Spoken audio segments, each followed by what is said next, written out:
عنہ حضرت ثابت روایت کرتے حضرت انس رضی اللہ تعالیٰ عنہ سے. حضرت انس ہے کون؟ پہلے یہ سمجھ لیا. حضرت انس ہے کون؟ کون ہے حضرت انس؟ نام کیا تھا؟ حضرت انس بن مالک بن نضر. کیا نام تھا؟ انس بن مالک بن نضر. آپ انصاری صحابی ہے. نبی اکرم صلی اللہ تعالیٰ علیہ بارکہ وسلم جب ہجرت کر کے مدینۃ الرسول تشریف لے گئے، کہا جب تشریف لے گئے تو نبی اکرم صلی اللہ تعالیٰ علیہ بارکہ وسلم جب مدینہ شریف تشریف لے گئے تب حضرت انس رضی اللہ تعالیٰ عنہ کی عمر جو تھی وہ 10 سال کی تھی. کتنی؟ اور حضور اکرم صلی اللہ تعالیٰ علیہ بارکہ وسلم کے خدمت اقدس میں 10 سال آپ رہے. 10 سال آپ جب نبی کا وصال ہوا تو آپ کی ٹوٹل عمر مبارک وہ 20 سال کی تھی. کتنی کی؟ 20 سال کی.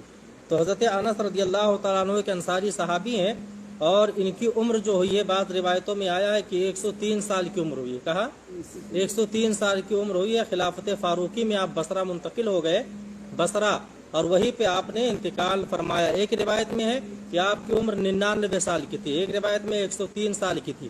91 ہجری میں آپ نے انتقال فرمایا. کہاں پہ؟ بصرہ میں. حضرت فاروق اعظم رضی اللہ تعالی عنہ کے زمانے میں آپ بصرہ منتقل ہوئے تھے، وہیں پہ آپ رہے اور 91 ہجری میں آپ کا اسی جگہ انتقال پرملال ہوا. وعن ثابت عن انس رضی اللہ عنہ، حضرت ثابت سے حدیث پاک مروی اور فرماتے ہیں کہ نبی دو عالم صلی اللہ تعالی علیہ بارکہ وسلم نے ارشاد فرمایا. قال، وہ فرماتے ہیں، نہیں، حضرت انس فرماتے ہیں، حضرت انس فرماتے قال کا فاعل حضرت انس ہے. کون ہے؟ حضرت انس. عطا علیہ رسول اللہ صلی اللہ تعالی علیہ بارکہ وسلم، کہ نبی اکرم صلی اللہ تعالی علیہ بارکہ وسلم آئے ہمارے پاس. مجھ پر آئے مطلب ہمارے پاس آئے. وَأَنَا أَلْعَبُ مَعَ الْغِلْمَانِ، اور میں کھیل رہا تھا بچوں کے ساتھ. میں کھیل رہا تھا، غلمان جمع ہے بچوں کے ساتھ. حضرت انس فرماتے میں بچوں کے ساتھ کھیل رہا تھا. فَسَلَّمَ عَلَيْنَا، تو نبی اکرم صلی اللہ تعالی علیہ بارکہ وسلم نے ہم پر سلام کیا، یعنی ہمیں سلام کیا. کیا کیا؟ سلام کیا. نبی اکرم صلی اللہ تعالی علیہ بارکہ وسلم کا یہ اخلاق کریمہ تھا. نبی علیہ السلام کا یہ اخلاق تھا کہ حضور علیہ الصلوۃ والسلام چاہے بڑے پر گزرتے یا بچوں کے پاس سے گزرتے تو حضور علیہ الصلوۃ والسلام سلام کرنے میں پہل فرماتے تھے. کیا کرتے تھے؟ پہل فرماتے تھے. فسلم علینا، سلام کیا نبی اکرم صلی اللہ تعالی علیہ بارکہ وسلم نے. فبعثنی فی حاجۃ، بعثنی نون ضمیر منصوب، ضمیر منصوب متصل ہے، ضمیر منصوب متصل مفعول کے لیے آتا ہے. فبعثنی فی حاجۃ، تو حضرت انس فرماتے کہ مجھے بھیجا اپنی حاجت کے لیے. کس کے لیے؟ اپنی حاجت کے لیے. فابتات علی امی، فابتات طالت مدت غیبی کے معنی میں ہے، یعنی حضرت انس فرماتے ہیں بس میں کافی دیر تک اپنی ماں کے پاس سے غائب رہا، اپنی ماں کے پاس سے، جبکہ ماں کا حکم کیا تھا کہ جلدی کھیل کے آ جانا، لیکن حضرت انس فرماتے کہ میں کافی دیر تک غائب رہا. فلما جئت، جب میں آیا، حضرت انس فرماتے جب میں آیا تو قالت، وہ فرماتی ہیں کون؟ حضرت انس کی ماں. حضرت انس کی ماں کون ہے؟ ام سلیم. ام سلیم. وہ فرماتی ہے ما حبسکا، اے انس تجھے کس چیز نے روک رکھا تھا؟ حبسا یہاں بیسو باب ضربہ یضربو سے آیا ہے، اس کا معنی ہوتا ہے قید کرنا، قید، محبوس. یہ جمع محبوس مفعول ہے اور حبوس جو ہے کیا ہے؟ یہ جمع الحبس مصدر ہے، لیکن یہاں پہ معنی ہوگا روک دینا. یعنی اے انس تجھے کس چیز نے روکا تھا میرے پاس آنے سے؟ یعنی اتنے دن تک، اتنے دیر تک تو کہاں غائب رہا؟ فقلت، تو حضرت انس کیا فرماتے ہیں؟ میں نے کہا بعثنی رسول اللہ صلی اللہ تعالی علیہ بارکہ وسلم لحاجۃ، بعثنی نون مفعول. وہ فرماتے ہیں حضرت انس کہ میں نے عرض کیا اپنی ماں سے مجھے نبی اکرم صلی اللہ تعالی علیہ بارکہ وسلم نے اپنی حاجت کے لیے بھیجا تھا، اپنی ضرورت کے لیے بھیجا تھا. قالت، تو حضرت ام سلیم کیا فرماتی ہیں؟ ما حاجتہ، نبی علیہ السلام کی کیا حاجت تھی تجھ سے، کس ضرورت کے تحت بھیجا تھا؟ تو قلت، تو حضرت انس فرماتے میں نے کہا انہا سر، اے ماں یہ ایک راز ہے. کیا ہے؟ ایک راز ہے. قالت، تو حضرت ام سلیم کیا فرماتی ہیں؟ لا تخبرن بسر رسول اللہ صلی اللہ تعالی علیہ وآلہ وسلم، یعنی اے انس، احدن کا لفظ، یعنی اے انس نبی اکرم صلی اللہ تعالی علیہ وآلہ وسلم کے راز سے کسی ایک کو بھی خبردار مت کرنا، خبردار مت کرنا. یہ حضرت ام سلیم کا حسن تربیت تھا. کیا تھا؟ کہ اپنے بیٹے کو یہ وصیت کر رہی اور بتا رہی ہے کہ نبی اکرم صلی اللہ تعالی علیہ وآلہ وسلم کے راز کے باتوں کا کسی ایک کو بھی خبر مت کرنا، خبر مت کرنا. اس لیے کہ راز کی باتوں کو چھپانا انسان کے اوپر ضروری ہے۔ حضرت عبداللہ ابن مسعود سے حدیث پاک مروی ہے الترغیب و ترہیب کی عبارت ہے، کیا ہے؟ وہ فرماتے ہیں حضرت عبداللہ ابن مسعود کہ نبی اکرم صلی اللہ تعالیٰ علیہ وآلہ وسلم نے ارشاد فرمایا کہ جب دو آدمی کسی کو رازدہ بنائے، آپس میں ایک دوسرے کو رازدہ بنائے، تو کسی کے لیے جائز نہیں ہے کہ ایک دوسرے کے راز کو دوسرے کے سامنے کھول دے، تو راز کا چھپانا کیا ہے؟ ضروری ہے۔ حضرت ام سلیم نے کہا نبی علیہ السلام کے راز سے کسی ایک کو بھی خبردار مت کرنا۔ قال انس، حضرت انس فرماتے ہیں واللہ، اللہ کی قسم، اللہ کی قسم، لو حدثتو، اے ثابت، یہاں جو ثابت نے روایت کی نا حدیث مبارکہ، تو حضرت انس فرماتے ہیں میں نے کہا لو حدثتو به احدا، اللہ کی قسم اے ثابت، اگر میں کسی ایک کو بھی خبر دیتا، یعنی اگر کسی ایک کو بھی وہ باتیں بتاتا، وہ حاجت بتاتا میں جو نبی اکرم صلی اللہ تعالیٰ علیہ وآلہ وسلم نے مجھے حاجت کے لیے بھیجا تھا، اس حاجت کے لیے، اگر اس حاجت کو میں کسی ایک سے بھی بتاتا، اللہ حدثتک به یا ثابت، تو اے ثابت میں ضرور سب سے پہلے تمہیں بتاتا، کیا کرتا؟ تمہیں بتاتا۔ رواہ مسلم، اس حدیث پاک کو روایت کیا امام مسلم نے، وروى البخاری، اور اس حدیث پاک کو روایت کیا امام بخاری نے، بعض مختصر، امام بخاری کی روایت میں بعض کے الفاظ مختصر ہے یعنی کم ہے، کیا ہے؟ اس حدیث پاک سے کئی باتیں ہمیں معلوم چلی۔ پہلی بات تو یہ معلوم چلی کہ حاجت کون سی تھی، نبی اکرم صلی اللہ تعالیٰ علیہ وآلہ وسلم نے حضرت انس کو جو بھیجا تھا وہ حاجت تھی، کان یختص بنساء النبی صلی اللہ تعالیٰ علیہ وآلہ وسلم، وہ حاجت نبی علیہ السلام کی عورتوں کے ساتھ خاص تھا، کیا تھا؟ تو نبی علیہ السلام کی راز کی باتوں سے حضرت انس نے کسی ایک کو بھی باخبر نہیں کیا۔ حضرت انس ہے کون؟ جو نبی علیہ الصلوۃ والسلام کی خدمت میں 10 سال رہے، کتنے سال رہے؟ اور حضرت انس فرماتے کہ میں 10 سال نبی علیہ السلام کی خدمت میں رہا، مگر نبی اکرم صلی اللہ تعالیٰ علیہ وآلہ وسلم نے مجھے کبھی اف تک بھی نہیں کہا، کبھی یہ بھی نہیں کہا اے انس تو نے یہ کام کیوں نہیں کیا، یہ کام۔ آج کا حال کیا ہے؟ اگر کوئی انسان کسی کو نوکر رکھ لے تو دن میں 10 گالیاں سناتا ہے، 10 گالیاں سناتا ہے کہ یہ کام نہیں کیا، وہ کام نہیں کیا، ایسا ہونا چاہیے، ویسا ہونا چاہیے۔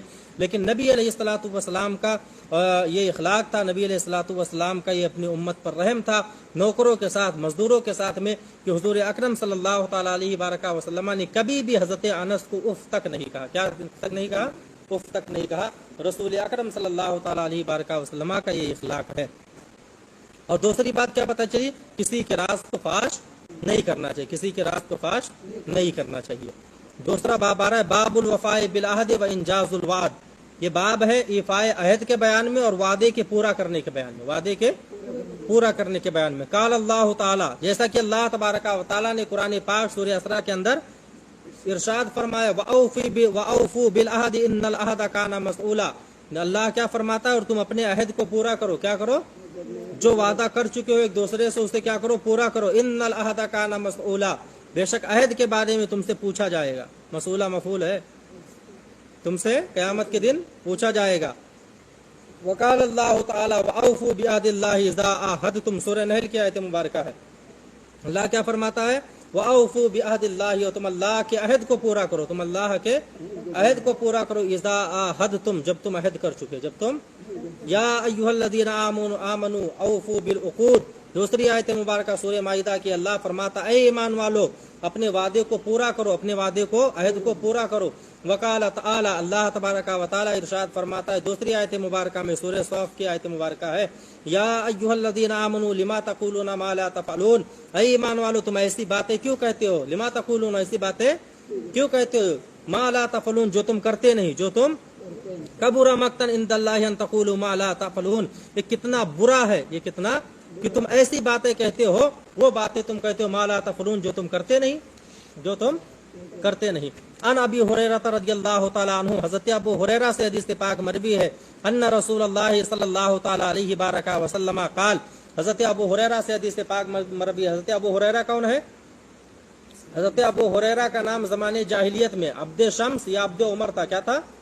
عبد شمس یا عبد عمر تھا۔ ایمان لانے کے بعد میں حضرت ابو ہریرہ رضی اللہ تعالی عنہ کا نام حضرت عبد الرحمن یا عبداللہ رکھا گیا، کیا رکھا گیا؟ عبد الرحمن، حضرت عبد الرحمن بن سخر۔ آپ کب ایمان لائے؟ غزوہ خیبر کے موقع پر، غزوہ خیبر کے موقع پر آپ ایمان لائے، اور اسی وقت سے نبی اکرم صلی اللہ تعالی علیہ وآلہ وسلم کے ساتھ رہے، چاہے حضر میں ہو چاہے سفر میں ہو، نبی اکرم صلی اللہ تعالی علیہ وآلہ وسلم کے پاس حضرت ابو ہریرہ رضی اللہ تعالی عنہ ہر وقت حاضر رہتے تھے، ہر وقت حاضر رہتے تھے. امام بخاری فرماتے بہت سی حدیثیں حضرت ابو ہریرہ سے مروی ہیں, بہت سی حدیثیں حضرت ابو ہریرہ سے سن 58 ہجری میں یا سن 57 ہجری میں 78 سال کی عمر پا کر حضرت ابو ہریرہ رضی اللہ تعالیٰ عنہ مدینہ شریف میں انتقال فرمایا. آپ نے کہا انتقال فرمایا مدینہ الرسول میں. ان ابی ہریرہ رضی اللہ عنہ, حضرت ابو ہریرہ سے حدیث پاک مروی ان رسول اللہ صلی اللہ تعالی علیہ بارک وسلم قال, بے شک نبی اکرم صلی اللہ تعالی علیہ بارک وسلم نے ارشاد فرمایا, آیت المنافق, منافق کی نشانی, منافق کی نشانی, آیت معنی نشانی ہے یہاں. آیت المنافق ثلاث, منافق کی نشانی 3 ہے. اذا حدث, حدث یحدث, بات کہے, باب تفعیل. اذا حدث کذبا, جب وہ بات کہے, جب وہ کوئی بات کہے, کذبا تو کیا کہے, جھوٹ بولے, کیا کہے, جھوٹ بولے. وَإِذَا وَعَدَ أَخْلَفَ, اور جب وہ وعدہ کرے تو اخلفا, کیا کرے, وعدہ خلافی کرے. یہ منافق کی نشانی علامت ہے. وَإِذَا أَتُمِنَ خَانَ, اور جب وہ امانت کر, امانت جب اس کے پاس کوئی رکھی جائے, کوئی امانت جب اس کے پاس بطور امانت رکھ دی جائے تو خانہ کیا کرے, اس میں خیانت کرے. متفق علیہ, حدیث پاک متفق علیہ. وزادہ فی روایت لمسلم, اور امام مسلم میں یہ الفاظ زائد ہے, یعنی کیا ہے آگے, اور کیا ہے, وَإِن صَامَ وَصَلَّى, یعنی اگرچہ وہ روزہ رکھتا ہو, اگرچہ وہ وصلہ اور نماز پڑھتا ہو, اگرچہ وہ روزہ رکھتا ہو اور نماز پڑھتا ہو. وَزَعَمَ أَنَّهُ مسلم, اور وہ یہ گمان کرتا ہو کہ وہ مسلم ہے. وہ منافق کی علامتیں کتنی, 3. کون کون سے, جب وہ بات کہے تو جھوٹ بولے, جب وعدہ کرے تو وعدہ خلافی کرے, جب اس کے پاس کوئی امانت بطور امانت کوئی چیز رکھی جائے تو اس میں خیانت کرے. اور امام مسلم کیا فرماتے, اگرچہ وہ روزہ رکھتا ہو اور نماز پڑھتا ہو, اگرچہ وہ روزہ رکھنے والا ہو اور نماز پڑھنے والا ہو, اور وہ گمان کرتا ہو کہ وہ مسلم ہے, لیکن امام مسلم کیا فرماتے, وہ مسلم نہیں ہے. یہاں منافق سے کیا مراد ہے, یہاں منافق سے مراد اعتقاد نفاق ہے. کیا ہے, اعتقادی منافق ہے. اعتقادی منافق اسے کہتے ہیں جو اسلام کو ظاہر کرے, اسلام کو اوپری طور ظاہر کرے کہ میں مسلم ہوں, لیکن باطنی اس کے دل میں اپنے کفر چھپائے ہوئے ہو. کیا ہو, کفر چھپائے. جیسے عبداللہ ابن ابی, عبداللہ ابن رئیس المنافقین تھا, رئیس نبی علیہ الصلوۃ والسلام کی بہت برائیاں کرتا تھا, مسلمانوں کی بھی برائیاں کرتا تھا. جیسا کہ امام بخاری نے حدیث پاک روایت کی ہے کہ نبی اکرم صلی اللہ تعالی علیہ بارک وسلم کے ہجرت کرنے سے پہلے, آپ کے مدینہ تشریف لانے سے پہلے, مدینے والوں نے اس کو اپنا بادشاہ بنانے کے لیے منتخب کیا تھا. کیا کیا تھا, اور اس کی تاج پوشی ہونے والی تھی, ساری تیاریاں ہو چکی تھی, اس کی بادشاہ بننے والا تھا مدینے کا. لیکن نبی علیہ الصلوۃ والسلام جب ہجرت کر کے مدینہ تشریف لے گئے تو پھر سارا کا سارا اس کا کھیل ختم ہو گیا, سارا کا سارا اس کا کھیل. یہی وجہ تھی, بادشاہ نہیں بن پائے بیچارہ, تو اب کیا کرے. تو نبی علیہ الصلوۃ والسلام کی برائی کرتا تھا. کیا کرتا تھا, برائیاں کرتا تھا. ظاہری طور پر کہتا تھا میں مسلمان ہوں, لیکن حقیقت میں اسلام کی بے کنی کرنے میں ہر ممکن کوشش کرتا تھا. ہر ممکن, ہر وقت اس بات میں لگا رہتا تھا, اس کام میں لگا رہتا تھا کہ اسلام کو, پیغمبر اسلام کو, مسلمانوں کو کس طرح تکلیف پہنچائی جائے, اسی کام میں یہ لگا رہتا تھا. تو یہاں مراد یہ ہے کہ یہ علامتیں جس کے اندر ہو منافق نہیں. یہ مطلب نہیں ہے حدیث پاک کا کہ جس کے اندر یہ علامتیں ہو مسلمان اور وہ منافق ہے, یہ مطلب نہیں ہے. یہ مطلب یہ نہیں کہ ہر کوا جو ہوتا ہے وہ کالا ہوتا ہے. کیا ہوتا ہے, ہر کوا سیاہ ہوتا ہے, لیکن ہر کالی چیز کوا تھوڑے ہوتی ہے, نہیں ہوتی ہے نا. تو یہ علامتیں جس کے اندر پائی جائے تو وہ ضروری ہے کہ وہ منافق ہی ہے. یہ نشانی ہے منافقوں کی. کیا ہے, اب جس مومن کے اندر یہ نشانی پائی جائے تو سمجھ جاؤ کہ وہ منافق نہیں ہے. کیا ہے, لیکن علامت نفاق اس کے اندر پائی جاتی ہے. جو منافقوں کی علامت تھی وہی علامتیں اس کے اندر بھی پائی جاتی ہے, سمجھے, اس کے اندر بھی پائی جاتی ہے. تو اس سے ہرگز یہ اندازہ نہیں لگایا جا سکتا کہ جس کے اندر یہ نشانیاں ہو وہ خالص طور پر منافق ہو. یا منافق سے مراد اعتقاد منافق ہے, یعنی جو منافق اپنے دل میں کفر رکھے, ظاہری طور پر مسلمانوں کو دکھانے کے لیے اسلام کو ظاہر کرے, وہ منافق مراد ہے. سمجھ گئے. امام مسلم نے زائد کیا کہ امام مسلم کیا فرماتے ہیں کہ اگرچہ وہ گمان کرے, روزہ رکھے, نماز پڑھے اور سمجھے کہ میں مسلمان ہوں, لیکن امام مسلم کیا فرماتے ہیں, مسلمان نہیں. یا مراد یہ ہے کہ وہ کامل مسلم نہیں, کامل مسلم اس لیے کہ جو بھی مسلم ہوگا وہ ان تمام چیزوں سے پرہیز کرے گا, اجتناب کرے گا. کیوں ایسے یہ صاحب کرے گا نا, کیونکہ جو بھی منافق ہوگا وہ مسلمان ہوگا, ان تمام چیزوں سے برات کا اظہار کرے گا. جیسا کہ امام قرطبی علیہ الرحمہ نے بھی فرمایا, فتح الباری کے اندر علامہ ابن حجر اسقلانی نے بھی اسی بات کو کہا.